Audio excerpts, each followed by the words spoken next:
আগের ভিডিওতে বলেছিলাম সাস্টেইনেবিলিটি আর এখন বলছি স্কেলেবিলিটি। সো আগে যেরকম বলেছিলাম যে আপনার বিজনেসকে যদি এরকম করতে চান তাহলে প্রথমেই আপনার যে রানওয়েটা আছে সেটা হচ্ছে আপনাকে আগে সাস্টেইনেবল করতে হবে বিজনেসটাকে। সো সাস্টেইনেবল হয়ে গেল, এইবার আপনি লিফট করতে পারেন উপরে। দ্যাট মিনস এইবার আপনি আপনার বিজনেসকে স্কেল আপ করতে পারেন, বড় করতে পারেন। সো স্কেলেবিলিটি একটা বিজনেসে কেন দরকার? আপনি বিজনেসে সাস্টেইন করে গেলেন, ওকে, আপনি বললেন যে আমার তো রিকারিং রেভিনিউ মডেল তৈরি হয়ে গেল, আমার বিজনেসটা সাস্টেইন হয়ে গেল, এখন আর স্কেলেবিলিটি কেন দরকার? দরকার এই জন্য যে আপনি যদি একজন সফল উদ্যোক্তা হতে চান তাহলে অবশ্যই আপনাকে বিজনেসকে এক্সপান্ড করাতে হবে। আপনি যদি গণ্ডির মধ্যে থাকেন তাহলে কিন্তু হবে না। দ্যাট মিনস আপনি একটা রিকারিং রেভিনিউ মডেল তৈরি করলেন, আপনার প্রফিট আসলো 1 টাকা, পর দিন আসলো 1.5, তারপর দিন আসলো 2 টাকা, এরপরে আর এগোচ্ছে না, আপনার প্রফিট আর বাড়ছে না, মাঝে মধ্যে কমেও যাচ্ছে। দ্যাট মিনস এই 1-2 টাকার মাঝখানের মধ্যেই আপনি আছেন, আর বাড়ছে না। এটা যদি বাড়াতে চান তাহলে আপনার দরকার স্কেলেবিলিটি, মানে হচ্ছে আপনার বিজনেসকে তখন আপনি এক্সপান্ড করবেন, বড় করবেন। সেটা কিভাবে করা যায় খেয়াল করুন। আপনি যদি আপনার বিজনেসকে বড় করতে চান তাহলে প্রথম যে জিনিসটা দরকার সেটা হচ্ছে ফোকাস। আপনাকে একটা ফোকাসড পয়েন্টে কাজ করতে হবে। অনেক কিছু নিয়ে পড়ে থাকলে হবে না, একটা জায়গায় ফোকাস করতে হবে।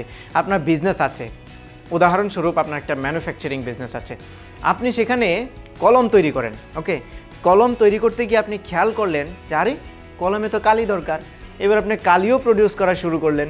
এখন কি হলো, আপনাকে কলমের কোয়ালিটিটাকেও এনশিওর করতে হচ্ছে, পাশাপাশি কালির কোয়ালিটিকেও এনশিওর করতে হচ্ছে। কারণ হচ্ছে এই দুইটার একটার কোয়ালিটিও যদি আপনি রিডিউস করে ফেলেন, খেয়াল করেন আপনার কলমের কোয়ালিটিটা কিন্তু রিডিউস হয়ে যাবে। তখন আর আপনার বিজনেস স্কেলেবল হবে না, স্কেল আপ হবে না। তখন মানুষজন তো আপনার কোয়ালিটিটাই পছন্দ করবে না, আপনার কলমটাই পছন্দ করবে না। সো কী করতে হবে, একটার দিকে ফোকাস করতে হবে, হয় কলমটা অথবা কালি। আপনার কোর বিজনেস যদি কলম হয় তাহলে কেননা আপনি ফ্রেমটার দিকে ফোকাস করেন, কলমের গ্রিপের দিকে ফোকাস করেন, কালিটা যেভাবে বের হচ্ছে কলম দিয়ে সেটার দিকে ফোকাস করেন, কত দ্রুত লেখা যাচ্ছে সেটার দিকে ফোকাস করেন, কালিটা কিভাবে ক্লিয়ারলি দেখা যাবে, মোটা কতটুকু হবে, চিকন কতটুকু হবে, এই জিনিসগুলোর দিকে আপনি ফোকাস করেন। আর এই কালিটা আপনি অন্য জায়গা থেকে কিনে আনেন, নো প্রবলেম। এবং যেখান থেকে কিনে আনবেন সেখানে আপনি কিছু রিকোয়ারমেন্ট বলে দেন যে আমার কোয়ালিটি এরকম হতে হবে, যেটাকে আউটসোর্সিং বলে। আপনি অন্য জায়গা থেকে আউটসোর্সিং করে নিয়ে আসতে পারেন।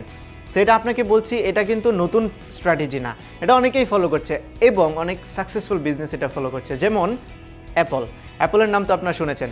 সো দেখি আপনারা কে কে জানেন যে অ্যাপলের যে অ্যাপল কিন্তু কোনো ম্যানুফ্যাকচারিং কোম্পানি না। সো অ্যাপলের যে হার্ডওয়্যারগুলো আছে তারা কোন কোন জায়গা থেকে আউটসোর্সিং করে নিয়ে আসে? আপনারা একটু কমেন্ট বক্সে জানান যে অ্যাপল তাদের প্রোডাক্টের হার্ডওয়্যারগুলো, আইফোনের হার্ডওয়্যার কিংবা ম্যাকবুকের হার্ডওয়্যারগুলো তারা কোন কোন কোম্পানি থেকে নিয়ে আসে, তাদের ক্যামেরা কোথা থেকে নিয়ে আসে, প্রসেসর কোন কোম্পানি থেকে আনে, ব্যাটারিটা কারা বানায়, বডিটা কারা বানায়, এই পুরা প্রসেসটা কে কে জানেন আপনারা কমেন্ট বক্সে জানান।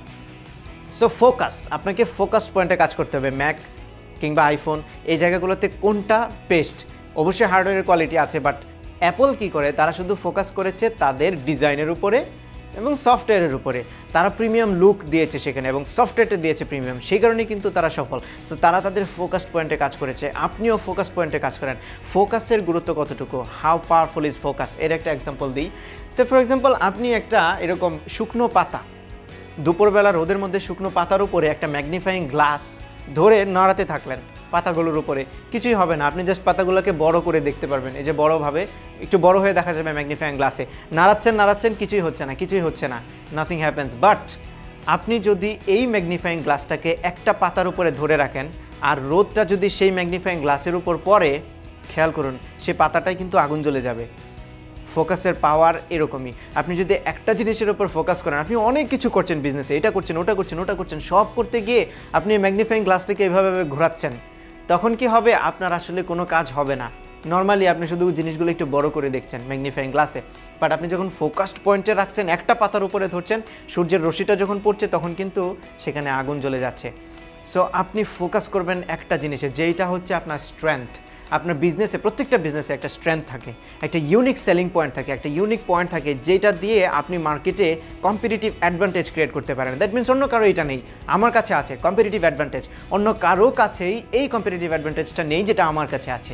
সো আপনি ওই জিনিসটাই ফোকাস করুন, ওইটাকে গ্রো করুন, তখনই আপনি স্কেলেবিলিটি আনতে পারবেন। বাট আপনি যদি এতগুলো জিনিস নিয়ে আসেন যেটা এই জিনিসটা আপনি করছেন বাট এটা আপনি ভালো পারেন না, কিন্তু আপনার বিজনেসের খাতিরে আপনি করছেন, সো হোয়াট, এটাকে বাদ দিয়ে দিন। এটা যদি আপনি করেন তাহলে এইটার জন্যই আপনি কখনো উন্নতি করতে পারবেন না। এটাকে বলা হচ্ছে বটল নেক।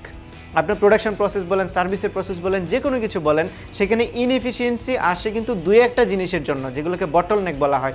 যদি আপনি সেগুলোকে ইম্প্রোভাইজ না করতে পারেন, যদি দেখেন কন্টিনিউয়াসলি সেগুলো সেই বটলনেকই রয়ে গেছে, মানে আপনি এটাকে ইমপ্রুভ করতে পারছেন না, তখন এটাকে ছেড়ে দিন, বাদ দিয়ে দিন। একটা জিনিসের দিকে ফোকাস করুন, আপনার স্ট্রেংথ, আপনার ইউনিক সেলিং পয়েন্ট খুঁজে বার করুন, যেটা হচ্ছে মার্কেটে কম্পিটিটিভ অ্যাডভান্টেজ ক্রিয়েট করবে, আর সেইটাকে ফোকাস করে গ্রোথ নিয়ে আসুন, তাহলে দেখবেন আপনার বিজনেস থরথর করে উপরে উঠে যাবে।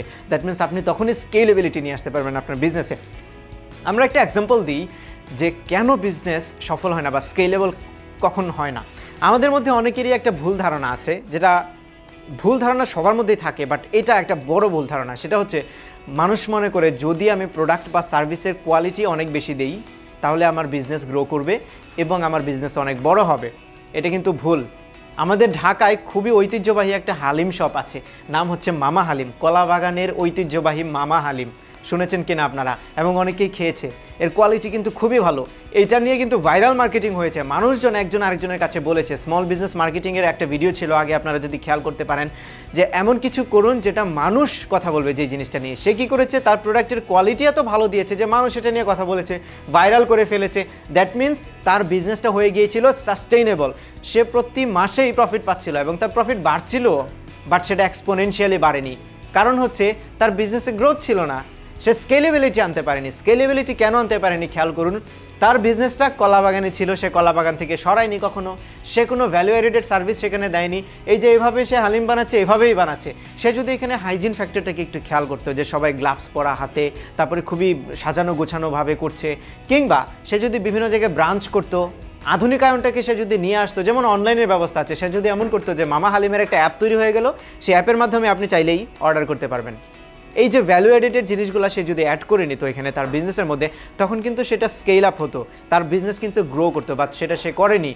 যে কারণে এখন কিন্তু মামা হালিম এতটা পপুলার না জায়গায় আগে যেরকমটা ছিল।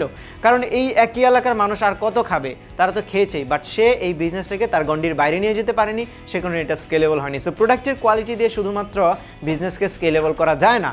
আপনাকে খেয়াল রাখতে হবে যে কি কি আছে এখানে। প্রসেস ওরিয়েন্টেশন, আপনি যে প্রসেসটা দিচ্ছেন, আপনি যেই প্রসেসে সার্ভ করছেন আপনার সার্ভিসটা, আপনার প্রোডাক্টটা, সেটা প্রসেস ওরিয়েন্টেশনটা কত সুন্দর, কত ভালো, এই জিনিসটার দিকে ফোকাস করতে হবে। তাহলেই আপনি আপনার বিজনেসের স্কেলেবিলিটি নিয়ে আসতে পারবেন। এরকম আরেকটা এক্সাম্পল আছে মুস্তাকিমের চা, আপনারা অনেকেই শুনে থাকবেন মোহাম্মদপুরে। এই মুস্তাকিমের চাপও কিন্তু এখন অনেকটাই কোয়ালিটি রিডিউস হয়ে গেছে। কোয়ালিটি না, মানে তাদের নামটা একটু রিডিউস হয়ে গেছে, দ্যাটস বিকজ তারা কিন্তু স্কেলেবিলিটি চিন্তা করেনি। সাস্টেনেবিলিটি চলে আসছে, রিকারিং রেভিনিউ আসছে, সো তার আর কিছু দরকার নেই, সে গ্রোথের দিকে ফোকাস করে নাই। বাট তার একটা হিউজ স্ট্রেংথ ছিল, সেটা হচ্ছে তার বিজনেস ভাইরাল ছিল এবং সে চাইলেই সেটাকে অনেক দূর নিয়ে যেতে পারতো, সে এটাকে স্কেল আপ করতে পারতো, বাট তার কিছু লেকিংসের কারণে বা যে কারণে হোক করতে পারেনি। সো আপনাকে প্রথমে ফোকাস করতে হবে প্রোডাক্টের কোয়ালিটি, এবং কোয়ালিটির পরপরই ভ্যালু এডেড সার্ভিস এবং কীভাবে স্কেল আপ করা যায় সেরকম স্কেলেবল একটা মডেল তৈরি করতে হবে। স্কেলেবল মডেলের কথা যখন বলছি, আমরা অনেকেই ম্যাকডোনাল্ডসের নাম শুনেছি, বাংলাদেশে যদিও নেই। ম্যাকডোনাল্ডস কিংবা স্টারবাকস, এদের কাজকে দেখুন। ম্যাকডোনাল্ডস কিন্তু তাদের টেস্টের চাইতে বেশি পরিচিত হচ্ছে তাদের ভ্যালু এডেড সার্ভিস এবং তাদের প্রসেস ওরিয়েন্টেশনের জন্য। যেমন ড্রাইভ থ্রু, দুটারই ড্রাইভ থ্রু, আপনি হচ্ছে একটা দরজা দিয়ে গাড়ি নিয়ে যাচ্ছেন ড্রাইভ করে, একটা দরজায় আপনি অর্ডার দিচ্ছেন, পে করছেন, গাড়িটা নিয়ে সামনের দরজায় না যেতেই আপনার প্রোডাক্ট রেডি। আপনি যে খাবারটা চাচ্ছেন, বার্গার চাচ্ছেন, যাই চাচ্ছেন, সেটা রেডি আপনার সামনে। এই যে প্রসেস ওরিয়েন্টেশনটা, ড্রাইভ থ্রু, মানুষের পয়েন্ট অফ ভিউ থেকে চিন্তা করেছে, কাস্টমারের পয়েন্ট অফ ভিউ। কাস্টমার কোন জায়গাটাই চাচ্ছে, মানে কি চাচ্ছে কাস্টমার, তাদের সময় নেই, এত সময় নেই যে গাড়ি থেকে নেমে রেস্টুরেন্টের ভেতরে গিয়ে আবার আসবে। সো তাদের সময়টাকে রিডিউস করার জন্য ড্রাইভ থ্রু সিস্টেম। সো তারা কিন্তু প্রোডাক্টের কোয়ালিটি অবশ্যই মেনটেন করেছে, বাট ভ্যালু এডেড সার্ভিস দিয়েছে এবং তাদের কিছু ইউনিক সেলিং পয়েন্ট, ইউনিক কিছু স্ট্রেংথের দিকে ফোকাস করেছে, যে কারণে তাদের বিজনেস স্কেল আপ করেছে। স্টারবাকসও সেরকমই। সো সবসময় ফোকাস করবেন প্রোডাক্টের কোয়ালিটির পাশাপাশি স্কেলেবল একটা মডেল লাগবে, এবং স্কেলেবল মডেল যদি তৈরি করতে চান তাহলে প্রথমেই আপনার বিজনেসকে লাইট ওয়েট করতে হবে। পুরো ভিডিওতে এই কথাটাই বলেছি, একটা জায়গায় ফোকাস করতে হবে। You have to focus on a single unique selling point or strength. আপনি যদি একটা জায়গায় ফোকাস করেন, একটা জিনিসে যদি ফোকাস করেন, তাহলে আপনার বিজনেসটা কী হবে, লাইট হবে, হালকা হবে। যত হালকা জিনিস আছে, হালকা জিনিস বাতাসে ওড়ে বেশি। যেরকম দেখবেন পাতলা পলিথিন, সেটা কিন্তু আকাশে ওড়ে, বাট এটা যদি একটু ভারী হয়ে যায়, এটা কিন্তু আর উড়বে না। সো আপনার বিজনেসকে যত লাইট করতে পারবেন, যত হালকা করতে পারবেন, আপনার বিজনেস তত বেশি স্কেল আপ হবে, তত বেশি স্কেলেবল হবে। এরকম আরও অনেক এক্সাম্পল আছে। উবার বললেন ইদানিংকার সবচেয়ে প্রফিটেবল যে বিজনেস, উবার, ফেসবুক একটা content management company Facebook, Uber, Airbnb, তাদের বিজনেস মডেলটা নিয়ে একটু কেস স্টাডিটাকে রিসার্চ করুন, দেখুন তাদের বিজনেস হচ্ছে লাইট। বিজনেস লাইট হওয়ার কারণে পুরো দুনিয়ায় তারা ছড়িয়ে পড়তে পেরেছে, কারণ তাদের অনেক কিছু করা লাগে না। তাদের উবারে তো গাড়ি প্রডিউস করা লাগে না, করা লাগে কি এয়ারবিএনবি, তাদের কি হোটেল বানানো লাগে না, তারা অন্য জিনিসটাই ইউজ করছে। সো তাদের মডেলটাই হচ্ছে স্কেলেবল।